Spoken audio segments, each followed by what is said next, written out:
একটা ওয়ার্নিং এর মাস। নবী যেমনি আশা জাগাইছে আবার ওয়ার্নিং দিয়েও গেছে, খবরদার। ওয়ার্নিংটা কেমন? আল্লাহর হাবিব সাল্লাল্লাহু আলাইহি ওয়াসাল্লাম মসজিদে নববীর ভেতরে হঠাৎ তিনি মসজিদে নববীর মিম্বারে পা রেখে বললেন আমিন।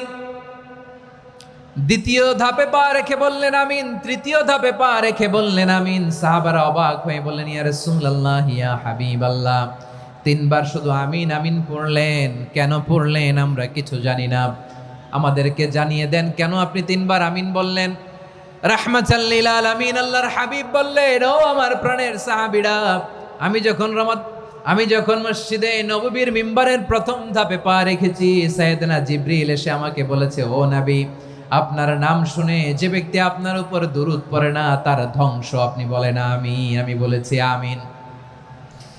দ্বিতীয় ধাপে পা রাখার পর সাইয়েদনা জিবরিল বললেন, ইয়া রাসূলুল্লাহ, মাতা পিতাকে বার্ধক্য অবস্থায় পেয়ে তাদের সেবা করে, তাদের সাথে সদাচরণ করে যে সন্তান জান্নাত কামাতে পারলো না তার জন্য ধ্বংস। আপনি বলেন আমিন। আমি বলেছি আমিন।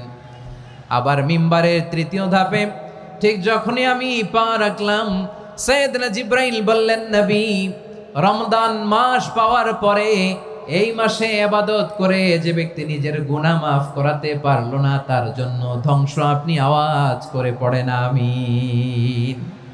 কত বড় ধমক, কত বড় ওয়ার্নিং দেখছেন। যে রমাদান পেয়েছে কিন্তু রমাদানের ইবাদত করার মধ্য দিয়ে সে নিজেকে জাহান্নাম থেকে মুক্ত বানাতে পারলো না, তার উপর আল্লাহ লানত, তার জন্য ধ্বংস।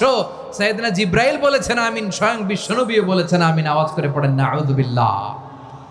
তাহলে রমজান আসবে আর আমরা নিজেদেরকে জাহান্নামীদের লিস্ট থেকে নাম কাটিয়ে জান্নাতীদের লিস্টে উঠাতে পারবো না। এর চেয়ে বড় হতভাগা কি আর কেউ থাকতে পারে? আওয়াজ করে বলেন।